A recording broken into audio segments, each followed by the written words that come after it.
ಹೇ guys, ಎಲ್ಲರಿಗೂ ನಮಸ್ಕಾರ and welcome to my YouTube channel. So ಇಲ್ಲಿ ನನ್ನ ಮುಂದೆ ಇರುವುದು KPSC mains question paper starting from English qualifying paper, ಅದಾದಮೇಲೆ ಎಸ್ಸೆ, ಅದಾದಮೇಲೆ GS1, ದೆನ್ GS2.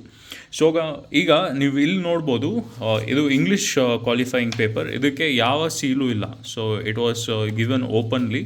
ಇದ್ರ ಮುಂದೆ ಒಂದು ಆನ್ಸರ್ ಬುಕ್ಲೆಟ್ ಬರ್ತಾಯಿತ್ತು. ಸೊ ಆ ಆನ್ಸರ್ ಬುಕ್ಲೆಟ್ಗೆ ಏನಾಗಿತ್ತು ಅಂದರೆ ಈ ಥರ ಒಂದು ಸೀಲ್ ಇರ್ತಾಯಿತ್ತು. ಇದು ಹಳೆ KPSC ಪೇಪರ್, VAOದು ಅನಿಸುತ್ತೆ. ಸೊ ಈ ಥರ ಒಂದು ಸೀಲ್ ಬರ್ತಾಯಿತ್ತು ಆ್ಯಂಡ್ ಆನ್ಸರ್ ಬುಕ್ಲೆಟ್ಗಷ್ಟೇ ಈ ಸೀಲ್ ಇತ್ತು.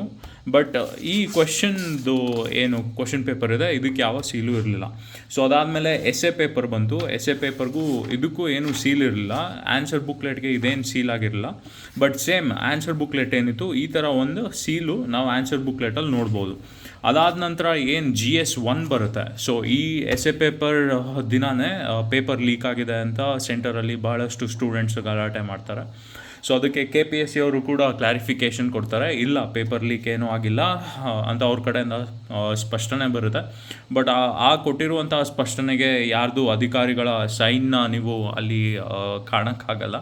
ಸೊ ಅದಾದ ನಂತರ ಈ GS1 ಪೇಪರ್ ಏನು ಆಫ್ಟರ್ ಪೇಪರ್ ಲೀಕ್ ಕಾಂಟ್ರವರ್ಸಿ ಬಂತೋ, ಇಲ್ಲಿ ನೀವು 3 ಸೀಲ್ನ ನೋಡ್ಬೋದು.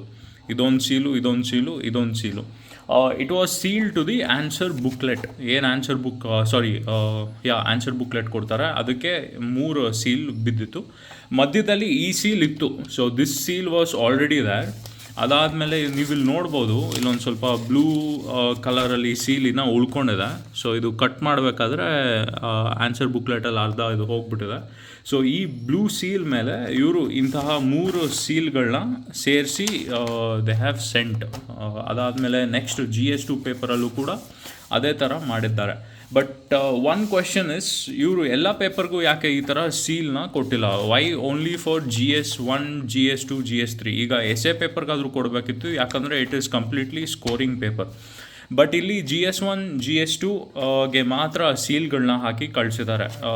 ಇದು ಸೀಲು ಕಾಂಟ್ರವರ್ಸಿ ಆದಮೇಲೆ ಹಾಕಿರುವಂತಹ ಸೀಲ, ಇಲ್ಲ ಕಾಂಟ್ರವರ್ಸಿಗಿಂತ ಬಿಫೋರೇ ಈ ಥರ ಸೀಲ್ ಹಾಕಿ ಕಳಿಸಿದ್ರಾ ಅಂತ ಈಗ ಅನುಮಾನ ಮೂಡಿ ಬರ್ತಾ ಇದೆ.